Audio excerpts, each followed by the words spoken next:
nzomanye ebintu bye mbyogera ebirika mu social media abane mulooza nsaaga kati kansoke mbazo katuma najja wane mbasomesa oba ne mbagamba nti tulina ekintu kye tuyita concentration camps nezi basomesa bulungi ne muzitegeera ne mwakijjako amatu kanjala bategeeza ekigambo kye bayita concentration camp ngenda kibaddira bulungi nnyo mu kigulalo gikyale no kiranga kibategeeze concentration camps bye bibangirizi ebiteekebwawo ebikumirwamu abantu abajiddwa mu bitundu ebingi babadde bawangaalira ne babateeka mu kampu ezo nga kampu ezo bazibateekamu either olumu ensi eyinza okuba eguddemu ekirwadde ne baagala bakungaanyizaawo oba ng'ensi erimu obutabanguko ne baagala bakungaanyizaawo for security oba nga gavumenti ekikola okuwamba n'okutwala amataka g'abantu n'okugabajjako okubatta kati kubiri byensoose mu Uganda tebiriimu ekirimu kyakubba ttaka na kusengula bantu kubajja ku mataka gaabwe wetwogerere essaawa zino concentration camps zino basomesako gye buvuddeko zigenda mu maaso mu Uganda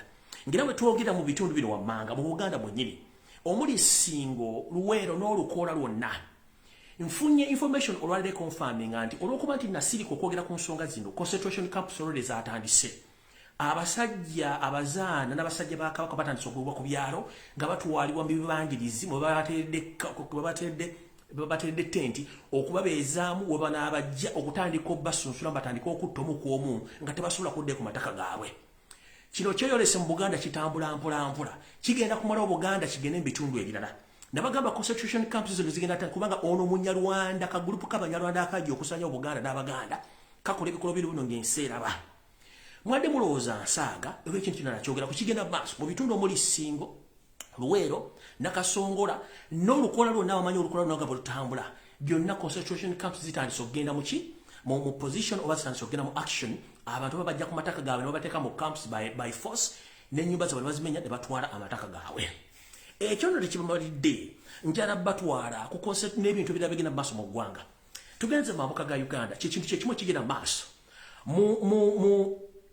waliwo ekitundu kye bayita ngora ekitundu ekyo already bannayuganda abawangaalira mu kitundu ekyo nabo batandise bagoba ku mataka babasengula era amataka bagatwala era babalekeza okubeera mu concentration camps tuvuddeeyo olwaleero mu kigulalo gikyaleero which eno ennyeni gye tukubye emabega omumpembe muhoozi Kanyirupama muhoozi Raga yavayo n'agamba nti nno agenda kulaga Bakalamojja kye bayita geyeena y'oku nsi yakyogera ku mutimbagano ogwa Twitter ekituufu kiri nti yagenda okiwandika ng'olwedde bamaze okutta bannansi abasinga obungi babasse kati obusiru bw'abantu baga nti bano abantu tebaasoma era beefula nti baasoma naye nga tebaasoma obwongo balina bwakatyu naye kyobula mbagadde brains za monkey brains zaabwe za nkima tebategeera obwongo balina butono nabagamba brains za monkey they behave like a cow kubanga balina cow mentality nabagamba nti ente bwe beetambula tedecidinga kusooka kukolako kintu kimu etambula nga bwesala ebyayi bwekoyowa ate ne bwekaba nti mo ekyo tuta brains za monkey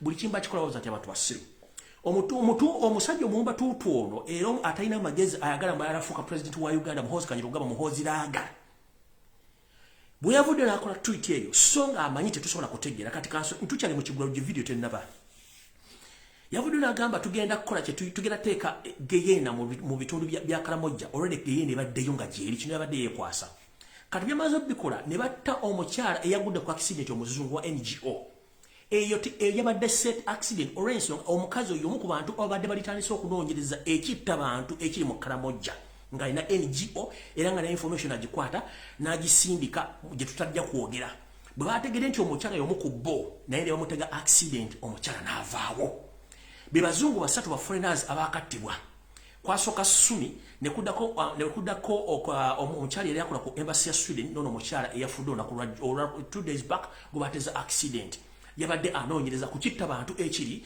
mu Kalamojja region kati olwokuba bano basajja basiru baza tutegeera kye baakoze ono ng'ajja ku tweeting agamba nti ngenda teeka hell mu Kalamojja region n'agiteekayo kati ono bw'avuddewo ne batandika okusasula bu page ne bu page ku Twitter ow'abantu babayaaye ne bateekayo nti abatulukana balumbye Kalamojja ne bajja ne bookya please don't be fooled abatulukana tukimanyi bulungi bwe twasomanga mu history bwe twasomanga about East African and cattle rustling twamanyanga nti Abakalamojja balwananga ne babasayo kuba bakente ekyo nga tukimanyi mbuzi za drone yange era nengi syndicate ovunanyizibwa egende wa governor atwale ekitundu kibayite ekya Turkana. Bwatuuse wa governor Mugambe tetunafuna ko report yonna eraga nti abantu baffe basaze ensalo ne bagende Karamoja oba ne bagende Uganda. Egamole bakyamunyo era tegannatuukawo. Nkiddamu tabuzaabuza. Nsindise drone yange ewa governor atwale ettundu lya Turkana. Ono muhozi gye yawandiise mu Abaturkana bayingidde Uganda bocha. No. It's a first information, doctored information. And it's a blackmail against Kenyanese. Muhozi kennyini ng'akimanyi ng'akozesa amagye ga SFC. Bali mu kutematema okusaanyaawo okwokya ebintu b'Abannayuganda n'okubattira mu busiisira n'okubatematema mu ngeri efaana bw'eti. Sinagenda ku video kino kikyali kigula luggi. Njagala mbalage kino kikyali kigula luggi. Be Bannayuganda be bali mu kutematema. Nkyali ku kigula luggi video tennaba. Be Bannayuganda nkyali ku kigula luggi video tennaba. Nkyali ku kigula luggi video tennaba. Njagala balaga ono yabadde agamba nti ki mbusima Baturkana baabo Bannayuganda ekitta bantu kigenda maaso mu Karamoja region nga kikolebwa Muhoozi Kanyerugaba n'amagye ga SFC baabo basajja battu ne bakazi battu babata bamalawo e Karamoja baabo kati wano we bayokyezza ne bookya ennyumba zaabwe na buli kimu ne bakisaanyaawo ne bagamba nti Abaturkana be bakoze omulimu guno. No, it is the responsibility is for Muhoozi Kanyerugaba using SFC to massacre the people of Karamoja. So there is a genocide which is taking place in the Karamoja region. But meanwhile, the son of the first son stated that these are the Turkanas who invaded Uganda or the Karamoja region. That's blackmail. No, because I've consulted one of my friends to talk to the governor of Turkana, but he said nothing had happened or nothing. He had received information about their people invading Karamoja. That is wrong. So ekyo kigenda maaso mu ggwanga erya Uganda nga Muhoozi ali mu kutugumbula Bannayuganda abamalawo mu bitundu ebyamambuka naddala mu Karamoja region okuba nti bagala kwezza bintu byonna ebiriyo. Kyova olaba nti diversion nnyingi nnyo ze batandise okukola. Bateeka ebiboozibozi okubuzaabuza. Nono MP eyavuddeyo n'ayogera Busimanyi Kyagulanyi Kyagulanyi asooka yeetonda okugenda. No, madam, let me tell you. There is no reason as why Kyagulanyi apologized, because he's not the one who committed the offense. And as we Ugandans, there is no need to ask someone to apologize to come for a burial. Burial is not something which you order someone to come or to make an application or to apologize. No. We know that Museveni is trying to drag Uganda or is trying to make division amongst two Ugandans. Madam, you are used. Right now as I speak, you are an MP from northern Uganda, but you sleep or you have properties in Uganda. What if you play those cards with wrong people and time comes and you are supposed to go back in northern Uganda, or you are supposed to sell your properties to leave Uganda? Don't be fooled and don't be used by Museveni. We are all Ugandans. We have a freedom of movement around or across Uganda without making any application. Kyagulanyi did nothing. Even the person who led the demonstration, yes, he's coming from northern Uganda. He's a concerned citizen. But for you, because you are used, you are intimidated to Robert Kyagulanyi Sentamu. As because you are used, madam, go slow. Don't play the cards which you are not able to stop. Don't be used to play the cards which you are not able to stop. We are all Ugandans. We are free to move in each and every part of Uganda. Free. You are an MP who sits in the Ugandan parliament, which is situated in Uganda. This is to remind you. You are an MP from northern Uganda who sits in the parliament which is seated or which is located or which is situated in Uganda. Don't be fooled and go slow about your trouble statements, because I know Museveni is worth paying you. Awonvuddewo saagala kulwawo. In fact, n'ekigula lugika nkikomyawo ntandike video eyandeese olwaliro. Kwata olupapula n'ekkalaamu tugende. Nabagamba omuntu agende Kabushenga n'abantu bonna bagula okola video. Era mmala okubawo information engenda kudda ku mutimbagano gwange nte information ngibateere mu gisansa ng'emwakoze olunaku lwaluli. Alright, kati video etandise.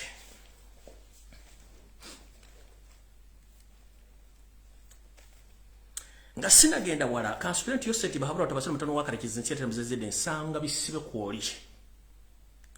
Je baleke ebirimu gyokola munnange egy'obulogo. Edda twagambanga okuloga kwabanga kw'abavubuka olwokuba baagala obugagga naye ate kati gwe obulogo bwo osaba luwangwa buwanga bulamu ekitajja kusoboka. Ekisoka tosobola kulwana na nature. Tosobola kulwana myaka. Ate obulogo bulina obukoma. Kati mukulu kulikayo mu bulogo wakoze. Era njagala bannayuganda babeerenga bamanyi ekintu kino bulungi nnyo. Njagala sooka babuusa. Era nga mbabuusa ntya. Kansooke mbatwale bulungi nnyo nabage njagala mufuna information nga Sara muntu abuzaabuza. Alright, tutandise bwe tuti. Nga bwe nabategeeza ku lunaku olw'omukaaga nti Yoseti bahabula otabasira mutono w'akalekezi drone zange zaagwa ku mpapula nga omukulu ono baakola denteekateeka omulambo gw'omugenzi Jacob Oulanya okujja ku Friday ku ssaawa 5:55 ku kisaawe kya UN oba kisaawe kyali ky'Entebbe era omulambo gwatuuka. Gwajjibwa ne gutwalibwa ekisozi ku ttaka era eribbe Museveni kwe yakoledde emikolo gyonna nagiba nnyo sigenda kudda kuba ndina obudde butono nnyo. Bwe bamaze okukola emikolo egyo gyonna Museveni era okuva ku olunaku ku Lwokutaano ekiro Museveni tabadde mu State House until when he came back yesterday. Nchiddamu okuva Museveni ku Lwokutaano omulambo we gwatuuka ku ssaawa 5:55 ez'ekiro nga zingira ssaawa 6 zingira olw'omukaaga era omulambo gwasimula bagutwala ku faamu ya Museveni ekisozi gye bakoledde emikolo okuva ku Lwokutaano ekiro ku Lwomukaaga mpaka yakomyewo jjo ku Sunday era ali mu State House nakati andaba kwatuddaawo otuddawo mu State House otuddawo kati bwe byasoose kansooke mbaddeyo katono nnyo NTV TV wala mu Kampala bwasirabuga nti ate omulambo bagenda gujje Seattle bagutwale mu Washington DC ku embassy ya Uganda. Diversion ebaga munenze naye kalula amaaso ne baga mutunde mulabe. Kanale bavudde abakonfamize mu bugenda kuyingira Lwakutaano. Ningamba okkenze kankalula amaaso nze ntegera ku luzi ninga mpologoma nkadde sidduka misinde mpologoma nkadde tegera ku luzi. Lwali telebuusa kati kamba buulire. Mulire kino. Bobe nyiri ba confirminze nti omulambo gugenda tuka Lwakutaano. Guess what? Information yono. Don't entegezeza bwete. My brother Lumbuye informed the public that the body of late Jacob Oulanya, the former Speaker of the Parliament of Uganda, his body arrived in Uganda on Friday, exactly time. You told the exact time, which informed the people. And the body was transported to Chisos, where Museveni did all his rituals. As we speak right now, Oulanya's body is going to be transported back through Rwanda. Wulira, angambye bw'ati, muganda wange gye baleko gy'otuusako engalo. Nga bwe twakutegeeza nti omulambo gw'omugenzi gwatuuka ku Lwokutaano ku ssaawa 5:55 ne gutwalibwa ku Kisozi bakola emikolo gyabwe era emikolo gyawedde jjo. Bo kwe kukonfaminga nti omulambo gugenda kujja ku Lwakutaano nga guyite Rwanda gulyoka guyingire e Kampala. Kiki baakoze? Museveni olwamala okukola emikolo gyonna. Omulambo bagenda kuddamu bagutikke guyite ku ttaka guve Kisozi guyingire Rwanda gubeereyo nga bagutadde mu friji zaabwe then bagutikke ku Lwokutaano nga gugenda kuyita ku ttaka guyingire Rwanda gubeere Rwanda bageze ku Lwokuna ekiro nga bukeera ku Lwokutaano bagutikke bukomewo era baproposinga either bagulete ku presidential jet baba bakulete ku chartered plane nenga probably eyinza okuba Uganda Airline to okabalinga kiri nti Uganda Airline era yegenze mu America ku bintu bibiri either presidential jet oba chartered plane oba ku Uganda Airline ku bintu bibiri nenga wotogere saazi omulambo gugenda kuva ku farm guyite ku ttaka gugwe Rwanda gye bagenda converting abagubuzabuza bana Uganda mbugutuka ku Lwokutaano era ngambye bw'ati inform the public that the body is going to be transported back through Rwanda on Wednesday and then to be brought back to Uganda on Friday either using the presidential jet or Uganda Airlines or any chartered plane. Olira sijja kwongerako bingi njagadde kubuusa ggwanga tebabalya ssente bakoze akamanyiro kaabwe bazze baguyisiza ku ttaka guddemu guyingire Rwanda guve Rwanda guleka guyingire Uganda. Museveni gyebale ko kansula nti oli bulungi munange ndi webale kuloga munange olowooza ne muggulu banaalogerayo oba emyaka najjo osobola ogirogo gizze babega munange tuli mu .com era manyi kuno kwoli tuli mu .com era ate ne system yakukowadda. System yakukowadda tokimanyi abaana bakula buli kimu kyokolera beewuunya nti musajja ono kiki. Naye febere tujja kulwawo nabyo nze kambambule sina kyabakolera sinze mbazaala. Nyenze ku information endala. Video tennaba kubanga ekyandese mu buli mwakimanyira mu kwatolo popula ekalamu. Tugenze mu maaso. Eya muhozi njibagambye ekalamu ojja mugitegedde bulungi nnyo. Kati olwokutanda bagibagambye bulungi nnyo. Era omulabo bagukwese buli kimbali mu bamaze okikola bulungi nnyo bamaze okukola emikolo gyabwe gyonna bagikoze bagimaze bulungi nnyo okuba nti kati ono agenda kuzza omulambo. Kati wuliriza. Mubadde mulyawo nga Anita Amongi asindika muwala wa Mugenzi Jacob Oulanyah nti agenda musindika mu Canada amuwere mpaka lw'anaamala emisomo. Ezo na diversion. Nebaga bagenda kumaliza nyumba y'omugenzi Jacob Oulanyah ezo na diversion. Yavudde n'akwata siringi sakawumbi plus n'akaba northern abafiirwa ente zaabwe zona that is cover up oba covering up something. Kati nasindika Nobert Mao ate kati Nobert nina security ngendo okukola kati Nobert Mao mutaji ngabere ku video. Basindize Nobert Mao agende ku radio station nga alimba abantu. Ngayogera nga family member, you are not the family member and you are the spokesperson of that family. Ate nga oyina mission gye ngenda kwabya leero. Mission gye ngenda kwabya leero. Gye ngo yagala tekita Oulanyah ngenda byogera kasokumaliza wano. Sigwayogera family ya Mr. Oulanyah kubanga gwe just olimbega. By the way, let me inform you. Omwami ono kimukozesa ebintu bino n'okulya mbano olukwe. Eno Maleeto. Oulanyah Maleeto, mama omukyala Munyarwanda wadde yeeyita Munyankole. No, sorry. I beg your pardon. Ekikozesa Mau ebintu bino byonna okulya mbanne abakyoli olukwe. Mau Maleeto. Half caste. Mama we Munyarwanda gwayita Munyankole. That's why bano bamukozesa obonga alina butono bwa katuni blends a monkey. Mama wa Mau mukyala Munyarwanda gubagamba nti Munyankole. Bino bija mu reliable source mama wa Mau mukyala Munyarwanda lwakuba nti yeyita Munyankole ye era ne bwaba kyagala mama Munyankole nenga mama Mau mukyala Munyarwanda kati akasayikali akablemiza monke mwekali bulungi nnyo tovula akola ebintu bino byonna kati ngenda mwabye sina kyakola ne Museveni mwabye ne Reverend Father oba brother owa Kisubi nawe ngenda kwabya kanduza mukitegedde bulungi nnyo byonna biro by'okubuzaabuza ya Jacob Oulanyah byonna bibaddewo kati ngenze ku information endala. Ngenda kutegeeza kitugumu women MP Madam Lilian Abba. Madam, please stay warned and stay in your line. Whatever you are doing, because you are paid by Museveni to disrupt peace in Uganda and to play the tribal cards like your boss, Winnie Doty. And I request Winnie Doty to come publicly to apologize to the His Majesty, the Kabaka of Uganda, for the crime you committed against him by blackmailing him, and you know what you did. So Madam Lilian Abba, you made a statement which might cause problems to you because you are an MP who is not supposed to talk such things. You are an MP from northern Uganda, well educated, but you misuse your brain. Robert Kyagulanyi, as a true Ugandan, he's supposed to move freely in any part of Uganda without sabotage. So, madam, please behave well because you might open something which you can't even cross. So, I warn you, go slow about some issues. Alright, kati video etandise wano ku Lumbuye Broadcasting Service buli omu wenyweze.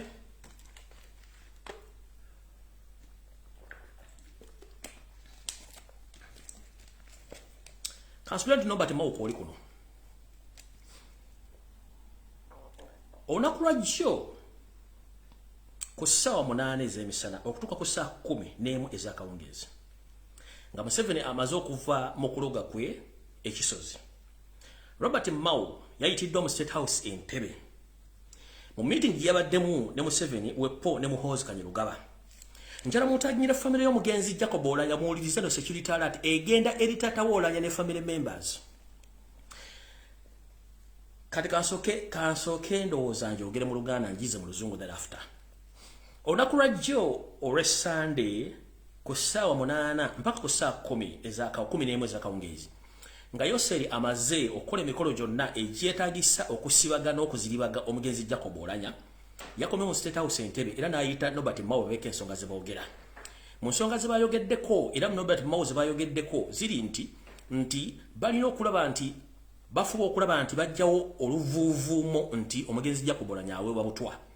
Era kyovula ba Joseph Babalo tabasula mutano wakati kizinsi yete tamuzezedde ensanga bisibe atandise okutiisa ku mawulire n'asindika ne piano ennanga okutandika okwogera nga ataliimu wadde obwongo obutoola nkimanyi kuno ennanga kwoli nokukufa kw'omugenzi Sebanda Serena Nabanda bwe mutwe mwayogera mugenda kukwata abantu abasaasanya eŋŋambo kulwanya Kayirima mutyo Nobo Mayombo mutyo n'olwaliro mutyo kutiisa kitu kimanyi bulungi nnyo kubanga bwe tuba tugenze mu mateeka amatuufu bwe njogera statement nkyamu gwe improving anti nkyamu ng'oleesa omulambo bagukozeeko okunoonyereza okw'enjawulo n'ekyo temukikola okujja kutiisa abantu. So olunaku lwajjo mu State House Entebbe ku ssaawa za 11 ku ssaawa 8 mpaka ssaawa 11 Nobert Mao yayitiddwa Museveni Wepo ne Muhoozi Kainerugaba batatu mu meeting bine bakkiriziganyizaako era gano amawogezi Mao ge yabawadde. Mao yabagambye nti ebigambo Taata Oulanya bye yayogera bigenda kuleeta obuzibu mu ggwanga. Ate nga tukimanyi bulungi nnyo tukavalinga ebintu bingi naye bwe tutajjaawo Taata Oulanya kigenda kuleeta obuzibu.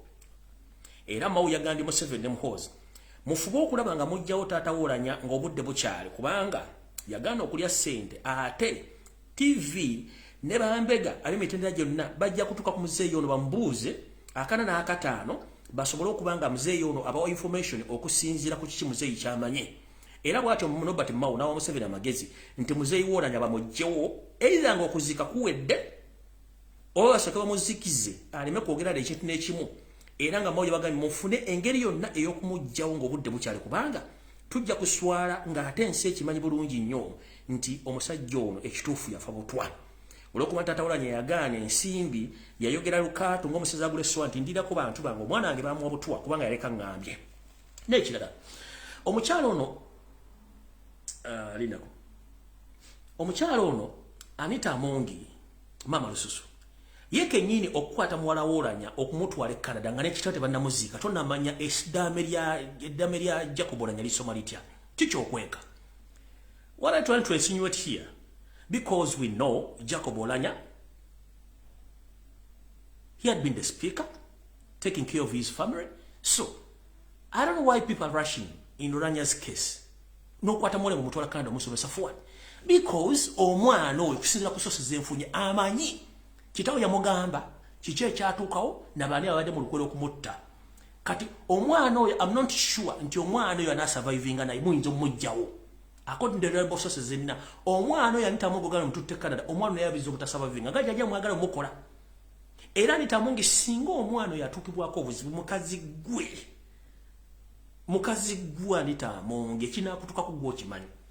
Singa Taata Oulanya mu Northern Uganda afuna obuzibu Nobert Mao meeting wagibaddemu zino notice nzirina wana. Nabagamba government eno bweviirako tuyina evidence na buli kimu si byakusema. Tugenze mu maaso. So Nobert Mao yayogedde ebigambo bino tubajjawo Taata Oulanya. So let me state this message in English so that my brother and sister in Northern Uganda they can get this information right away as I've stated in Uganda. So my brothers and sisters in Northern Uganda, yesterday, it was on Sunday, at exactly 2 p.m. up to 5 p.m.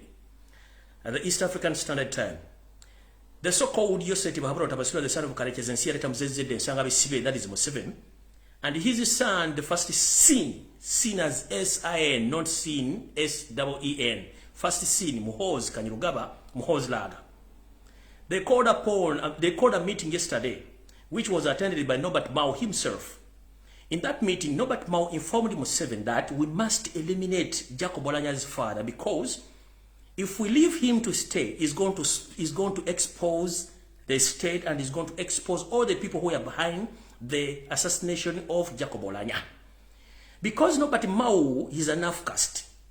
His father is an Acholi, the mother is a Munyarwanda, but when you hear that gentleman, when he gives his biography, he said that his mother is from Ankole. No. His mother is from Rwanda. That's why he behaved like someone who's not from Racholi. So in that meeting, nobody Mao told Museveni that Jacob Olanya's father must be eliminated or assassinated to prevent the information to spread worldwide that it's the government which assassinated Jacob Olanya through poison. That's why Museveni right now is under house arrest. Is not supposed to talk to anyone. Even the media, including TV radio station in northern Uganda, all they are warned not to talk about anything concerned about Jacob Olanya. To the extent that even some people, they're under house arrest in northern Uganda. No one is supposed to move during night because Museveni is in fear that he is going to be exposed. So, I'm informing all the people from northern Uganda that nobody Mao, he knows exactly who assassinated Jacob Olanya. And yesterday, it was Sunday, at exactly 2 p.m. up to 5 p.m., he had a meeting with Museveni and Muhoozi, and he himself advised Museveni to eliminate Jacob Olanya's father and some friends and families who he knows that they know the information or they know exactly that Jacob Olanya was assassinated by Yosef Bahaburo Tabasirwa, the son of Karechezi, that is Museveni. In the same meeting, Museveni promised Robert Mao to be the second vice president in the precedent where Museveni and Muhoozi, they agreed to change the constitution of Uganda, whereby they are going to bring a bill or to table a bill which say that we are going to introduce 2 offices in the vice president's office. And Museveni, himself Mao, informed Museveni that I'm ready to serve you as long as you promise me that I'm going to be the second vice president. Whereby Mao himself told Museveni, remember in South Africa, when Nelson Mandela took over power, they changed the constitution and they included the second vice president, whereby the first vice president was Tom Mbeki and the second vice president was Frederick D. Clark. So Mao told Museveni that, please, I'm ready to serve you if you change the constitution and you give me that office as the second vice president, because anytime, anywhere, Madam Jessica Alupo, you are going to be eliminated. And they are planning to bring in Muhoozi as the vice president. Therefore, and they are planning to table a bill which will say that we are going to introduce the second vice president so that they can bring in Norbert Mao as the second vice president in the constitution of Uganda, because he had betrayed the northerners. The extent is covering up the people who have been assassinating northerners. Remember, during the Kony time, when almost northerners were eliminated, he was the chairman of LC5 of Gulu. He did the same of hiding the information and play game with Museveni, until one of his colleagues, who was among the people who were in the peace talks, that is Madame Betty Bigombe, if I'm not mistaken, Madame Betty Bigombe, she ran away after discovering that Museveni and the regime, they were about to assassinate her because she refused to lie to the nation about Kony massacre of northerners in Uganda. So as we speak right now, Norbert Mao has sealed the deal with Museveni so that he can become the second vice president by giving Museveni some ideas of assassinating Jacob Olanya's father so that he can take over the position of the second vice president. Katiba nange enamusa etuse ku nyoge amawulire gatandise. Tutandise tutya. Njira mutanyi Robert Kyagulanyi Ssentamu abazadde bonna ab'okusimaaka. Ekindeese olwaleero kwe kwambula omusajja ono gwe bayita omusajja wa St. Mary's College Kisubi eyayita Headmaster.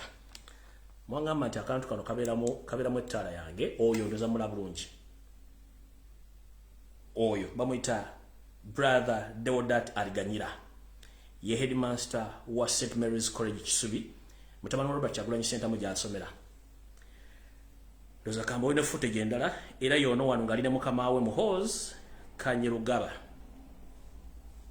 yo yao ngade mukama Muhoozi Kanyerugaba nga mukolera emirimu kati njagala ndo bavire ku ntono mu lutegeere omwami ono tuze tumukolako story chenjagala soko confirminga omwami ono state agent na mukozi wa ISO all along is a state agent atenga mukozi wa ISO bamu mission eyo kujjawo mutabani wa Kyagulanyi kwa kumusibako blackmail na gwina mukola gwe yamukolako era naita state medias of publishing information yeyo whereby yamanya nti ebyafaayo tebikola ki ebyafaayo tebirimba ebyafaayo mu butalimba njagala mu tagging lalo mwami gobayita Robert Kabshenga wa New Vision njala tandika na information eno sokanji basomere mumanye ekyaliwo si kye kituufu New Vision kyawandika kyali kikyamu ekituufu ngenda kibawa era mu kitegeere ntandise bwenti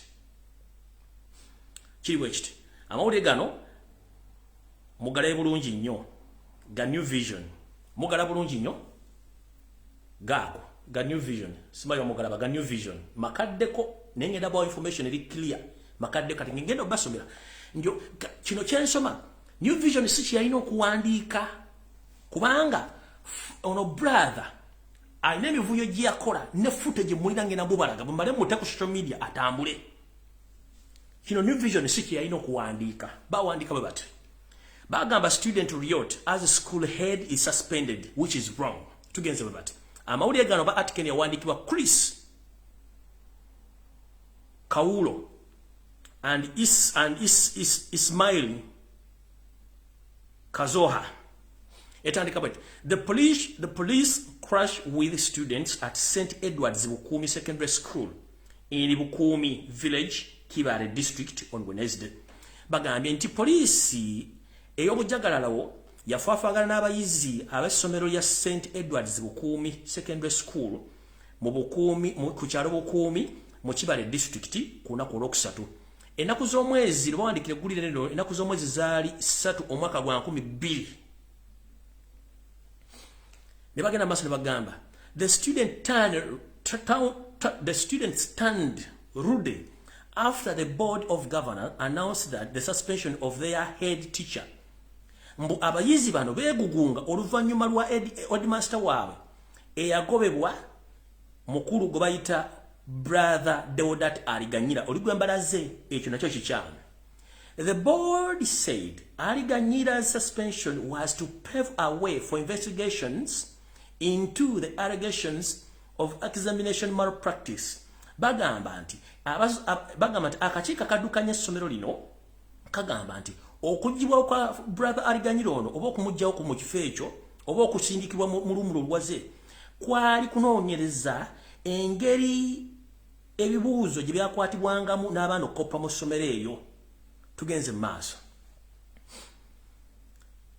which led to the cancellation of A-level science results last year mu mwaka gwa 2. The students smashed windscreens of the three vehicles and set brother to the house of the deputy head teacher Constant Nanyondo. Bagambye nti abayizi beegugunga ne baasa endabirwamu n'emmotoka 3 ezaaliwo ne baziteekera omuliro era n'enju y'oyo eyali amumyuka omukyala Constance Nanyondo nayo ne bagyokya. Leaving household properties worth millions of shillings in ashes. Mbu kino kyaleka nti ebintu ebibalirwamu ensimbi ekibalirwamu obukadde n'obukadde bw'ensimbi okubireka nga biri mu vvu tugenze mu maaso. Nanyondo was reportedly in Kampala at the time of the strike. Bagambye nti omukyalo ono Nanyondo ebiseera bino byatuukirawo oba okwegunga kuno bwe kwatuukirawo omukyalo Nanyondo yali mu Kampala ng'okwegunga kuno ogenze mu maaso. The student demanded that Nanyondo quits, accused her of conspiring to sack their head teacher. They also said she had overstayed at the school. Abayizi bano bagamba nti okwegunga kwabwe kwasinziira ku mukyala Nanyondo oyo okumuteekako ebigambo ebitali bituufu nti bamugobe oba yagobesa ono Deodat Aliganyira ate n'ekirala mbu omukyala ono yali aludde nnyo ku ssomero lino tugenze maaso. The students say they would not accept Aliganyira to go, bagamba abayizi nti tebagenda kukkiriza mukulu Deodat Aliganyira okugenda. Ne bagattako adding that he had revamped the school's academic standards that had drained. Bagamba nti okugoba kwa Aliganyira kiba kikyamu nnyo olw'ensonga bo ng'abayizi bakisuubira nti omukulu ono yali azizza engulu ebyenjigiriza ebyali bigudde wansi era yembu yali abizizza. Ne bagenda mu maaso bagamba Aliganyira became the school head teacher 4 years ago. Nti omukulu ono Deodat Aliganyira yafuuka omukulu w'essomero emyaka 4 gye buyiseeko. Tuli ku bukuumi tetunnajja ku St. Mary's. Netugenda maaso. The district officer in charge of the Criminal Investigation Directorate, Mr. Mike Ogwal, said the board members should not have announced the sacking of the head teacher. Bagenzi bagamba nti omukulu akulira district eyo mu byensoma oba omukulu akulira district eyo mu by'okubuuliriza ku misango egyefaananyiza ku eyo omukulu gwe bayita Mike Ogwal yagamba nti akakiiko akafuga essomero lino tekandibadde tekabuulira lwatu okugobwa kwa omukulu akulira essomero ono brother Deodat Aliganyira. Tugenze maaso. The police overruled the board decision and directed Aliganyira to stay at the school as a way to calm down the students. Polisi olwokuba nti nkozi ya government era muhoziganyiro gaba yali agiramu mukono n'omukulu ebiseera ebyo eyali kale ekyezikayihula. Polisi yategeeza nti kino kigisusseeko olw'akakiiko akaddukanya ettomero kono okuyisa ekiragiro okugoba mukulu Aliganyira ono nti yandibadde asigala mu ssomero oba muyite asigale mu ssomero lino asobole okukakkanya omuliro ogwali gugenda mu maaso mu bayizi. Tugenze mu maaso. When we said the head teacher should stay, the students calmed down, he said. Mbu era bo abasirikale abo bwe bwayogera n'olukiiko olukulu olufuga essomero eryo nti omukulu ono Deodat Aliganyira asigale, kino kyaleetera okukkakkana obusungu bw'abayizi era mbu ne bikomaawo. By the press time, Aliganyira, who declined to talk to the New Vision, was still at the police-guarded school. Bagambye nti bannamawulire bano ogenda okujja okubuuza ku mukulu ono Deodat Aliganyira okwogerako naye ku nsonga ezo okulaba ba New Vision tebasobola mufuna olw'ensonga nti omukulu ono yali akyakuumibwa ku kifo ekyali kikuumiddwa poliisi ku ssomero eryo. Tugenze maaso. St. Edward's is located about 30 kilometers from Mubende town in Bwanswa sub-county. Bakugambye nti essomero lya St. Edward lisangibwa mu kitundu ekyesudde kilometers 30 okuva Mubende mu tawuni mu kitundu kye bayita Bwanswa sub-county. It is one of the oldest schools of brothers and Christians instructions built under the Bunyolo Kitara Catholic Diocese. Bakugambye nti essomero lino lyerimu ku masomero amakadde nnyo agabeeramu ababrother n'abakristaayo n'abakatuliki agazimbibwa ku musingi ogwo nga gali mu mutendera ogw'okuba nti gatwalibwa mu kitundu ekya Bunyolo Kitara Catholic Diocese. Olugero olwo New Vision bwete byali wandiika. Olugero lutuufu lwe luluwa kyekituleese olwaleero. Olugero lutuufu lwe luluwa. Video etandise. Nabagambye video etandise womemme ntono uliriza. Kati ngenze ku video olugero. Omwami ono bw'amala okukola keesi eno yonna New Vision kale kyezikayihula baba wa information entuufu biki ebyaviirako omwami ono okugobwa ku ssomero. New Vision ngeri under Robert Kabushenga ne bakweka information ne bagizikiza ne balooza ntegenda kuvaayo. Information entuufu yali ki? Uliriza mbalage ne footage nve wano ngende. On Wednesday 1st 2009 at St. Edward's Bukuumi, Kibale District, the house of the deputy headmaster Constantine Nanyondo was burnt to ashes on orders of Deodat Aliganyira. Bakugambye bati ku Lwokusatu nga lumu omwezi ogwokuna omwaka 2009 ku ssomero lya St. Edward's Bukuumi, Kibale District, mu nyumba yoyo akulira amyuka omukulu w'essomero omukyala Constant Nanyondo ennyumba eno yayokyebwa nefuuka evvu ku biragiro bya Deodat Aliganyira ono kati headmaster wa St Mary's College Kisubi ku Ntebe Road. This is the true story. Lurerogero olutuufu New Vision baagiwa erwandike neegaana. Tugenze mu maaso. 1 week earlier, Deodat Aliganyira had been caught in an act of sodomy with a junior staff member of the school. Bakugambye. Nti wiki emu mabega brother Deodat Aliganyira katinga ya headmaster wa Kisubi St Mary's College Kisubi yakwatibwa mu kikolwa ekyokulya ebisiyaga ng'abirya omu ku bantu abasomesa mu ssomero eryo abasembayo wansi obasini ba junior staffs. Pictures were taken and videos were recorded. Because Deodat Aliganyira was the headmaster, the picture were presented to the deputy head teacher, Madame Nanyondo Constant, bakugambye. Nti ebifaananyi n'obutambi obutambula bwakwatibwa era bwalikodingibwa. Olw'okuba nti Deodat Aliganyira ye yali omukulu w'essomero eno. Ebifaananyi bino, bu video buno bwakwatibwa mukyala Nanyondo ne babumuwa. N'asigala nabo. In the great shock, Nanyondo immediately called for a school boarding meeting. Bakugambye nti oluvannyuma lwa Nanyondo okulaba ebintu bino, Nanyondo ono yayita bukubirire olukiiko olufuga essomero lino nabage kati information video etandise. Yayita bukubirire olukiiko olufuga essomero lino ne lutuula. Where all the evidence was presented. Ng'obujulizi bwonna mukyala Nanyondo yabukuba ku mmeeza.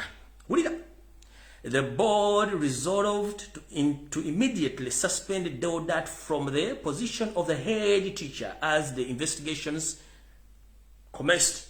Bagambye nti olukiiko ono mukyala Nanyondo bw'aluyita olw'abakulembera essomero lino lyonna mu bwangu nga nena bugisimufungize olukiiko lwasalawo Deodat Aliganyira okumujja mu kifo kino nga nena bugisimufungize ng'okunoonyereza bwe kigenda mu maaso. Tugenda mu maaso. Nanyondo was then tasked by the school board of the governor to report the matters to the Archbishop of Kampala. Ndowooza ayinza okuba omugenzi, sikimanyi waye mugenzi, simanyi. Bakugambye nti omukyala ono Nanyondo yaweebwa obuyinza olukiiko olukulu olutwala essomero lino okutwala bunnambiro ensonga zino eri Archbishop owa Kampala mu biseera bino zoba yali simanyi bakisepira nkizitolwango baani yaliwo biseera ebyo. Era omukyala ono ndowooza n'akikola. While she was away, Deodat organized wulira wano wetulaga. Wulira wetulaga wano. While she was away, Deodat organized and had her house burnt down in order to destroy all the evidence. Wulira omukyala Nanyondo nga taliiwo. Omwami ono state agent Deodat Aliganyira omukozi wa ISO yakuŋŋaanya abayaabe n'abasirikale ba gavumenti abali mu ngoye za bulijjo ne bookya ennyumba y'omukyala ono okugezaako okwokeramu obujulizi bwonna. Era yasindikiriza abaana okwekalakaasa. Kati jjukira New Vision baali bagiwadde ebifaananyi ne video zonna. New Vision olw'okuba nti Kayihura yaliwo mu biseera nga police inspector general ate nga New Vision kabuse nga yagikulira byonna nga bitongole bya gavumenti ng'ate ono ISO agent bagera bujulizi ono buveeyo. Kati yo New Vision nesooka newandika article eri gye basomedde mu kusooka. Kati eno article entuufu yalina okubeera mu mawulire. Ono omwami yasindika abayizi bookya essomero ne bayaye ba SFC n'aba state agents okubuzaabuza obujulizi buno. Kiri kye mbagambye nti kiki ensoso okusoma kyali kikyamu New Vision yakola mu New Vision yakyusa information gye baagiwa n'eteekamu yeyo covering omuntu ono. Information egiyina ngenda gibawa. Tugenze mu maaso. Because Deodat Aliganyira was deployed by the state in that Catholic school, Kale Kayihura, the IGP, ordered the police to reinstate him as headmaster by force, even though he was suspended by the school board of governors.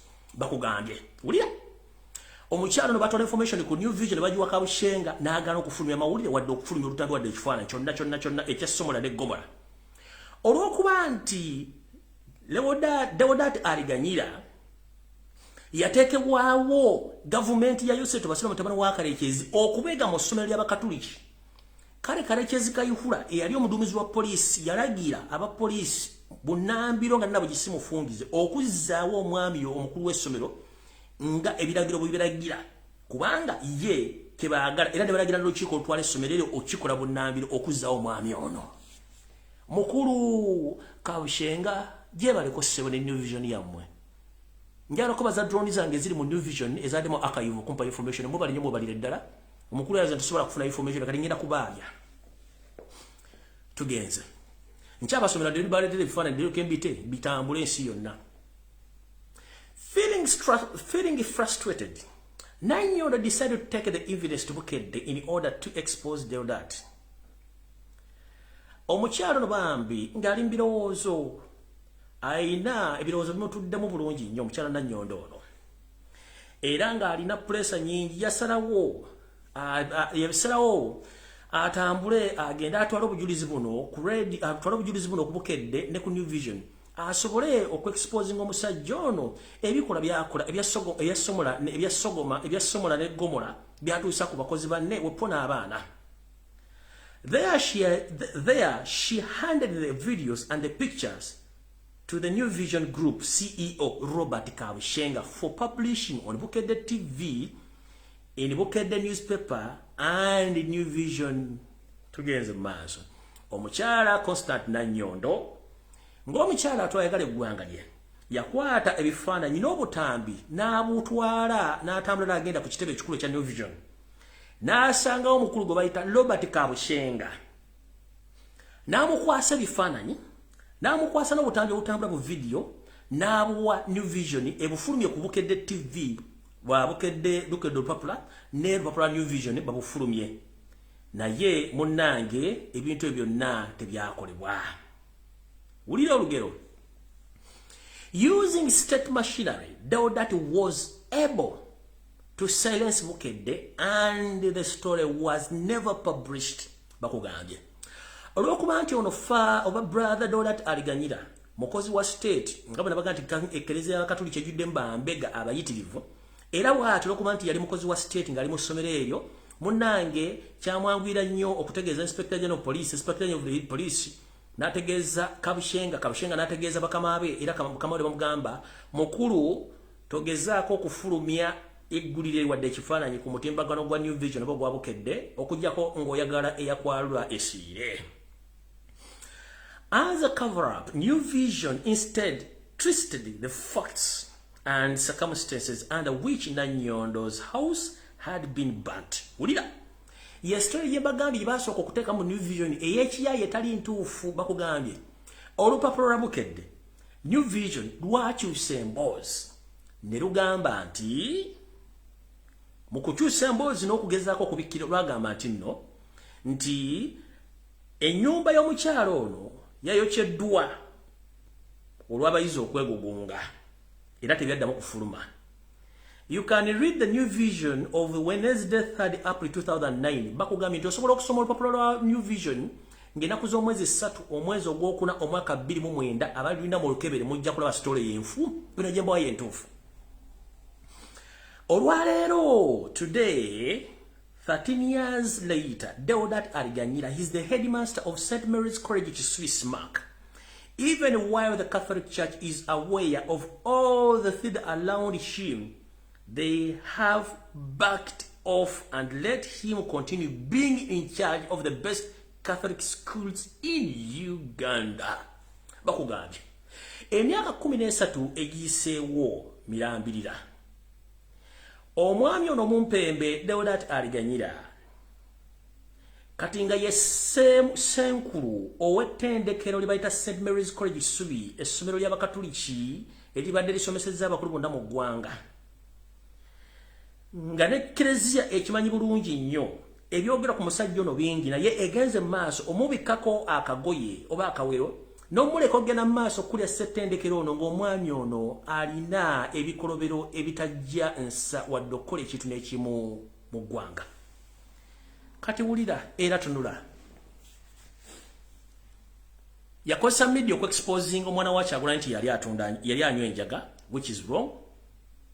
ebikolobero byakola byonna New Vision nebikirira kati mukulu tewamanya nti wajja kujjayo Lumbuye Broadcasting Service etalina producer etalina editor etalina ani amawulire gakuwanga bino kubwerere free of charge njagala ensemanye era Catholic Church tubawadde ennaku 5 either omwami ono asibwa agobwa ku ssomero nga nabo gisimufungize oba tugenda kumanya nti Catholic Church teriwo sebo OHTibwa mukama wange kantekeko nyongezeko n'ettaala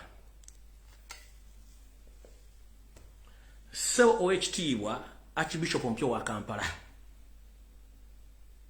nakula bulanga wakajja mu office wetoloddwa enkweze ngende bambega Museveni yateeka mu Kereziya era bavirako sipina nkizito lwanga okufa mu butwa nawe bakwerudulira kugamba tukusaba botaswaza Kereziya ya Mukama Katonda n'essomero okulita mwe okuyoonona tusaba omusajja Deodat aliganyira ogobwanga nabe gisimufungize obutasuka wiiki eno abazadde basimaka mwenna nga nabo gisimufungize olumala okola ebifaananyi bino muyite olukiiko lw'abazadde omusoke mujja abaana bammwe ku masomero ng'obudde bukyali kubanga ekigenda okudda mujja kimanya Robert Kyagulanyi Ssentamu omukulembeze wange Robert Kyagulanyi Ssentamu kansoke kugambe buwajja ku lukuŋŋaana lw'abazadde olwavaawo bati omwana bamuwadde ebibonerezo nga n'ekimu kibonerezo yakimazirwa jjo ekimuvunaanya lwaki yadde waka naakubula buli kimu kyonna ekibadde ku ssomero okuva lwewavaayo omwana badde takubuulira droni yange yanga nti omwana bamuwadde ebibonerezo ebisukka mu 5 okuva lwewavaayo ng'akeera ku nkumbi bamubonereza okuba nti yakubuulira kati kino kigenda eri abazadde basimaka mwenna bwe mutatuuza lukiiko with immediate effect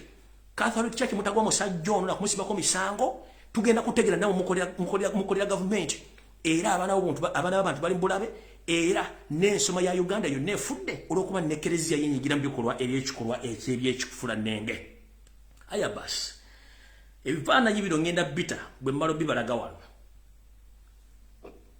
oyo mukulu Deodat aliganyira mumulaba bulungi nnyo ng'amaze okukwatibwa butereevu mu kikolwa ekya Somola ne Gomola ng'amaze okusiyaga junior teacher era nga badde asiyaga n'abaana ku ssomero ekyo kifaananyi kimu ngenda bita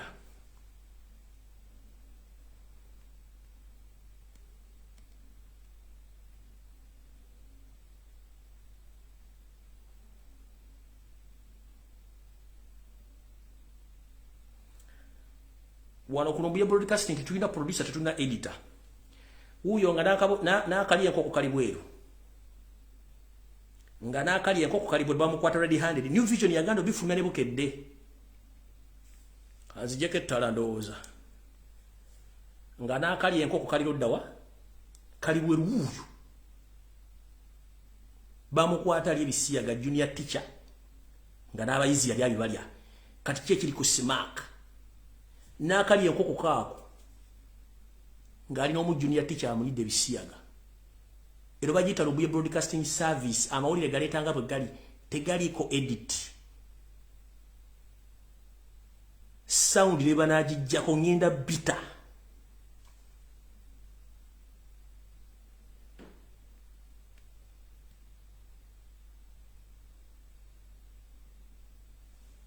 sound ne banaagijjako ngenda bita uyo ti headmaster wa Smack Deodat aliganyira bamukwata ali omusomesa omubisiyaga nga n'abaana ali abalyedde ebisiyaga kyovula alina pahandi mu kukwanga abaana beekalakaase uyo New Vision yagano bifulumya bukedde yagano bifulumya Kayihura yasasula sente basasula billions and billions of money okutafulumya story eno Lumbuye Broadcasting Service amawulire gafulumiza bwereere ate ne exposing bulungi nnyo without fear of favor yoyo headmaster wa Smack kati aliko Deodat aliganyira wole bulungi nnyo kakali enkoko kankasembeze kako kaka kali enkoko mukalaba kaka kali enkoko nkyagenda mu maaso kyabaleetera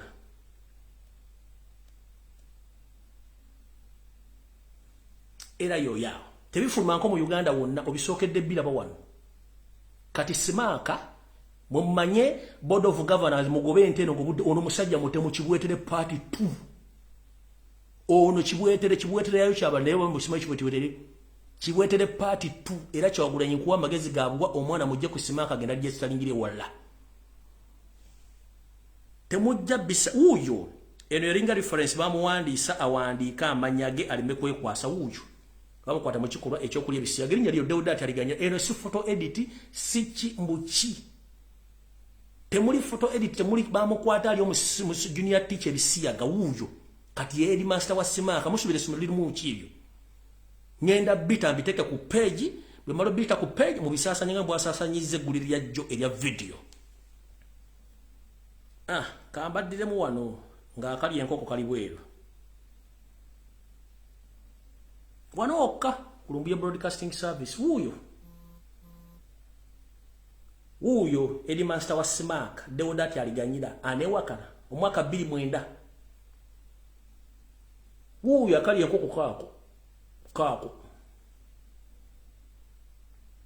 agambe nti siye namuwoniza aveyo tondere